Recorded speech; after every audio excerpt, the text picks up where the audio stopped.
Can I get a show of hands? Who here needs more clients? Great, okay, it might be useful then.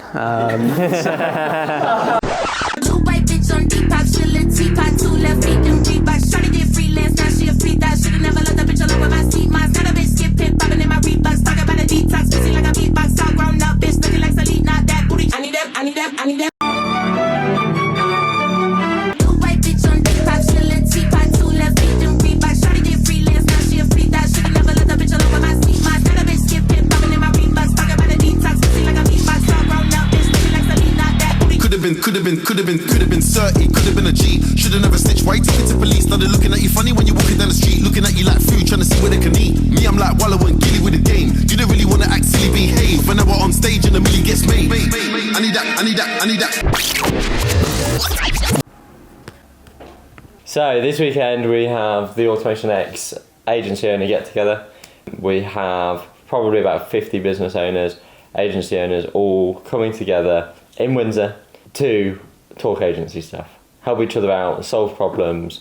We're going to run through loads of stuff, but it's basically just an opportunity to help people get to the next level. My only goal with it was to basically help people find that bottleneck, help people find that problem, and then just kind of push through it and have everyone as a collective solve those problems. We've got loads of really good speakers. It's going to be a blast of a weekend.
So today's the day. I'm just finishing off the last bits of my presentation. We need to get a move on and get over really excited to kind of see how it goes. The venue's awesome. We've got a lovely space. It's literally right opposite the castle. Perfect. It's going to be a mega event. We've got Joe, who's running ads for us and has this really cool funnel that gets us leads for like 10th of the industry average for B2B leads. Absolutely crushes. And then got Misha. He builds massive automation builds and SaaS builds outs and products for influencers and all kinds of people, which is amazing. He's going to be talking through how he stages those out, what it looks like and so on. We then got Gary, who's from London AI, to talk about branding and the power of a brand, which is definitely something that as small business owners kind of neglect. When you start an agency, like you just pop onto Canva or ChatGPT and drag a logo together, but how can you actually be clever about that and kind of make the most of it? And then we've got Jack, my business partner, to finish off with cold email. So how we structure and manage 32,000 emails every single day and do it at massive scale and generate all of our leads, how we implement AI into that, how we automate around it, and we're going to be covering all of that, so basically from start to finish. But yeah, it should be good. And then we're off out for dinner. I'll have a couple of drinks and just a bit of networking really. The first hour is just for everyone to kind of connect. But yeah.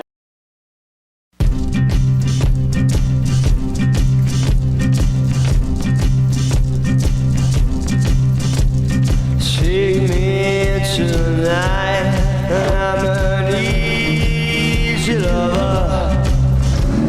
Take me into the fight, I'm an easy brother.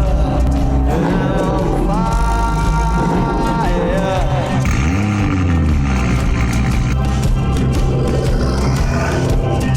Burn my sweet effigy, I'm a spill my guts on the wheel. I wanna taste and I'm on fire. And I'm on fire. And I'm on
So my aim with this, and my single aim, is that all of you come here today with some problem, bottleneck, whatever it is, and you leave without it. I started a e-com store when I was first year of uni. I had a whole 3 products when I set off.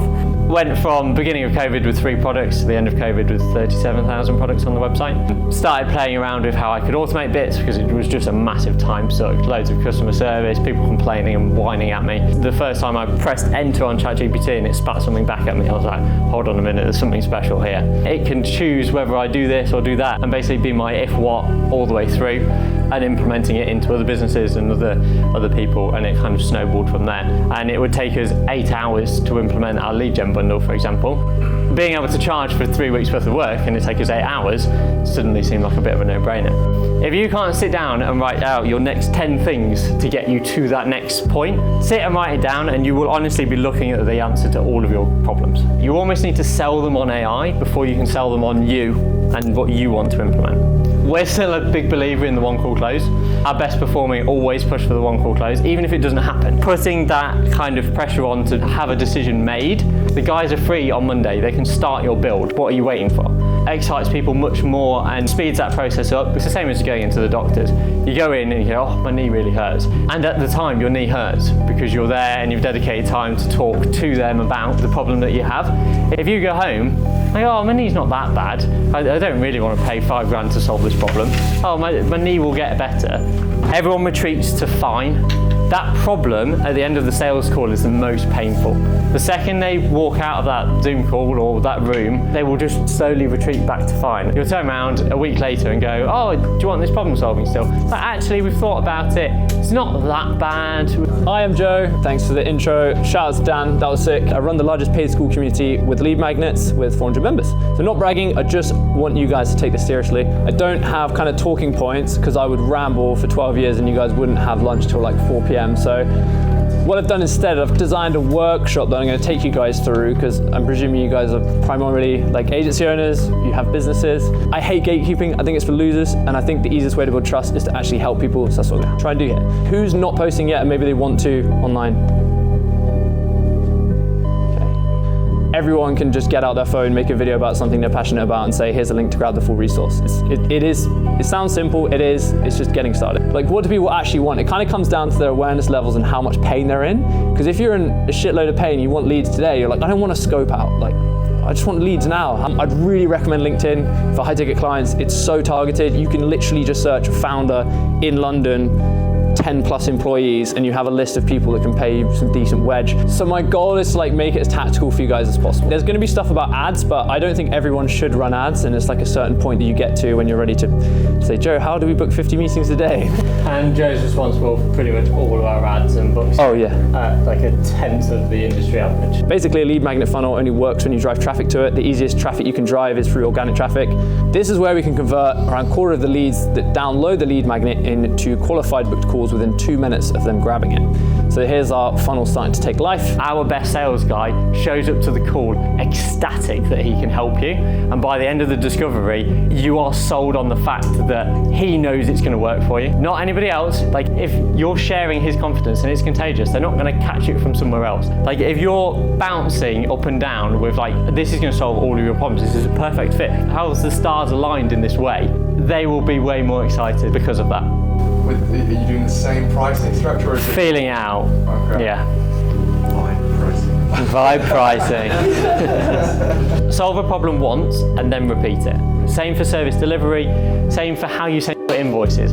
Fix that problem and go again. I think it's really important to be in a room like this and bounce ideas off each other and get some gold nuggets from each other. So what I'm talking about is our process and how we dissect big builds and how we kind of come up and bridge the knowledge gap between people that have no idea about AI or people that want to implement AI or build something with it. Dissecting how that works from ideation to research to planning to actually getting something that's valuable for people as well. We're the only accredited and award-winning AI development company in Ireland right now. We do this by driving innovation, enhancing operational efficiencies, all by leveraging AI. This is the way that has helped us a lot. And that starts by doing deep AI audits. You're trying to assess what your clients wants, why they want it, and how does that play into what you can deliver. If you go on Google right now, there's about 1,000 different tools that do 1,000 different things. So what do you know is best for your client? Most of my builds are custom big builds, so we're talking like 40K plus kind of builds, and that only comes from a process like this. A lot of this comes into actually providing consulting. The real kind of value comes into actually nailing down the business pain point research. So why does the person come to you in the first place? What problem are you solving for that person? Breaking down each problem based off the discovery calls that you have, leaning into the business value, allows you then to create a custom solution that directly solves their pain points. So you expose all of them, then you have like the painkiller, which is a system that you're going to provide to them. Volume negates luck. So just do so much that it would literally be unreasonable for you to fail. AI is hot right now. This is probably one of the biggest things that all of us have clocked on. And we're like dealing with this much of the market that knows how cool AI really is. And wait till it expands. It's a new stream of stuff that people haven't been burnt by. And this opportunity will only last so long because there will be people coming in and doing a terrible job and people will be burnt and it will repeat itself. But AI is going to be one of the hottest topics. So how can you put that in your offer? Like our lead gen offer is we guarantee 50 booked meetings in a 30-day window or your money back. Like what? Hold on a minute. I've never had an AI agent book me meetings before. Like, so nobody's got a bad feeling about it. So quite often you can get people in just because they're interested. Do you need to be different or do you need to be distinctive? There's a whole debate in the advertising world about what that is. And I fall firmly on the side of distinctiveness rather than being different, because different is fleeting. Distinctiveness you build on over the years, and the more you build on that, the stronger your brand becomes. if you're not distinctive, you're chucking your money down the drain because you're just invisible. It's all about getting that capacity in the mind, but win the memory and you win the market. So back in 1915, this was the brief for the Coca-Cola bottle. A bottle so distinct that it could be recognised by touch in the dark or when lying broken on the ground. And that's why they've got that distinctive shape. And they've used that for years and years and years. Marketeers are often quite keen to try and put their stamp on something and they change things. And when you get a new campaign and they go, oh, we've ran that for years, let's do something different, that's when the cognitive memory of that brand just goes downhill. And sometimes people will remember advertising from 5 or 6 years ago. So it's about making sure that consistency beats novelty. Stories stick and characters convert. We think it's just a silly little meme. It's actually relating back to what the product is, which is a simple way to compare your insurance. And it came just from a funny gag. It sounded like compare the market, compare the meerkat. And they kind of stuck with it and had the bravery to do that, became distinctive. Something that was really boring, car insurance, suddenly becomes this really warm, lovable thing that we all like. And it even went into one of the best-selling toys at some point. And who would have thought insurance comparison site could actually do that? But that's the power of character. Be unmistakable, be memorable, repeat your codes, don't reinvent constantly, stop chasing shiny rebrands, and embed brand cues everywhere that you go. If you're not running at 1,000,000 miles an hour and feel like you're about to fall over, you're probably comfortable.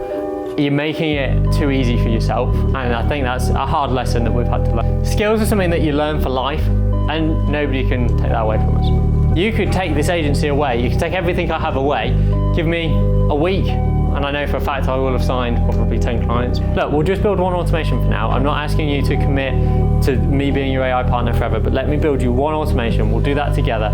I can show you what we're capable of and how amazing we are as a company. My first niche, which we'll all laugh at, was super yachts. It's like, that's brilliant, nobody's thought of that. Try and build automations for super yacht people who sell one yacht every 2 years. Like, imagine how many processes they repeat. It's like this many, and the people they're selling to aren't bothered about an automated message saying happy birthday. You can build the world's most complicated automation, but if it solves a tiny problem for them, they don't care how long it takes you to build this automation. They care about the size of the problem you're solving.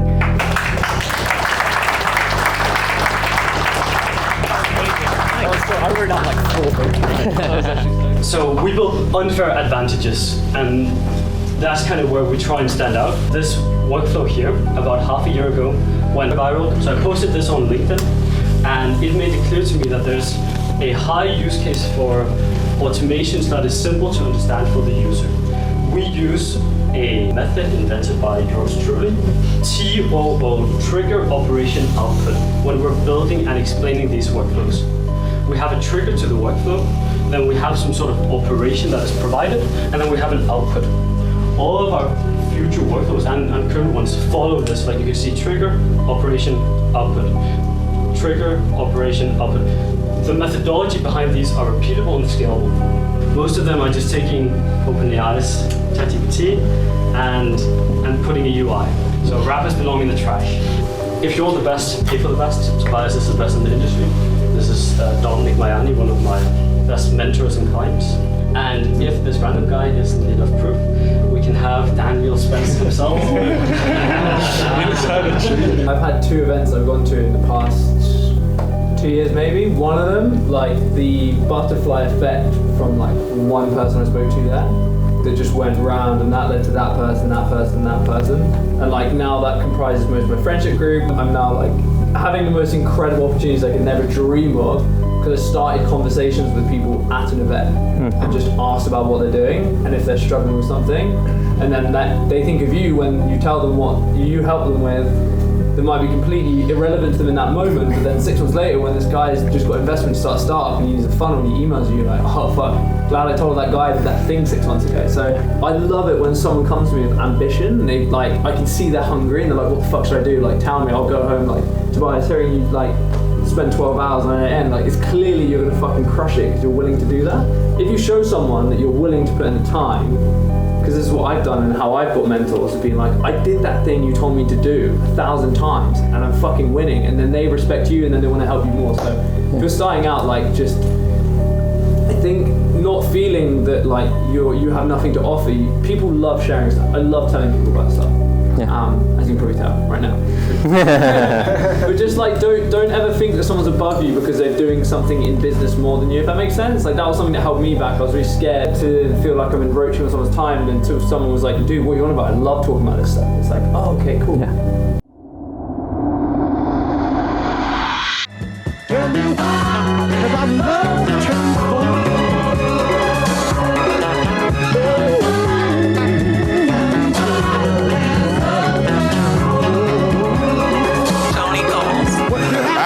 All this shit off the muscle, that struggle was stuffed in the bitch like a knuckle. Got to that bag, needed chips like a roughly double. Now I can take care of my mother. Just got me a house, watch the price of another. This check out the brain, gotta die if you want it. Came up off of violence, don't mean I condone it. I'm chillin', but I keep the Glock if you want it. Hey shorty, just checking up on you. I see you out there shining. I'm so proud of you and all that you've accomplished. I just want you to be safe, stay strong, keep your head up. I love you. Hey, state to state trying to get to this paper. Each city, I find a new hater. Just walked out the troop, that shit brought out the fakers window, so I know pussy niggas gon' hate us. Can't go by the hoe if I ain't on them dangers. Got lasers on all of these blocks and they name it. I fell out with partners, ain't see I was greatness. They gone and I can't see the looks on their face. Pray to the Lord every day for these cases. Feel racist, can't stand near these niggas in place. He might think it's sweet and start thinking about taking. It's cool cause I'm known to throw bullets like Aiken. I used to sell dope to the fiends, had them shaking, but I switched it up when shit started getting shaken. Thought the niggas was solid, turned out they was faking and hating and really just wanted my place. I really came up from the bottom of the basement. Went from taking to giving, that's crazy. Turned up for my son, now I got a new baby. Might cop a Mercedes to give my old lady. Not grabbing no mic if them niggas ain't pay me. True hustle, my people knew that when they made me. A 600 stepper gon' step if they make me. They pussy and I already know they won't make it. Hey, all this shit off the muscle, that struggle was stuffed in the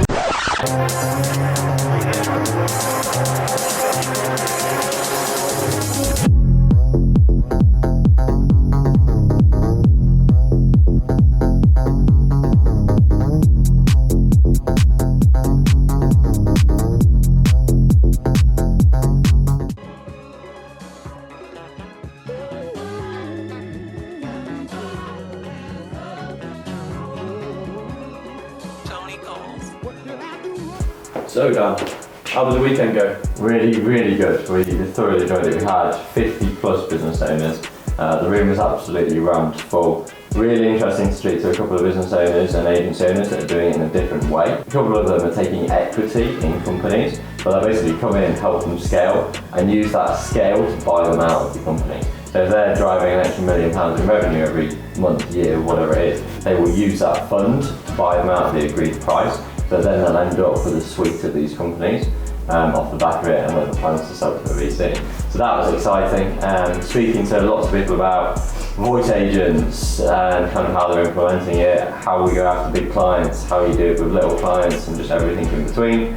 We covered hiring, we covered loads of stuff. It was a really, really good weekend. Great turnout. And then we had a couple of drinks and a lovely meal. So I hope you've enjoyed a bit of a taster of what we've got up to over the weekend. I'm fairly sure there's going to be another one, so hang around.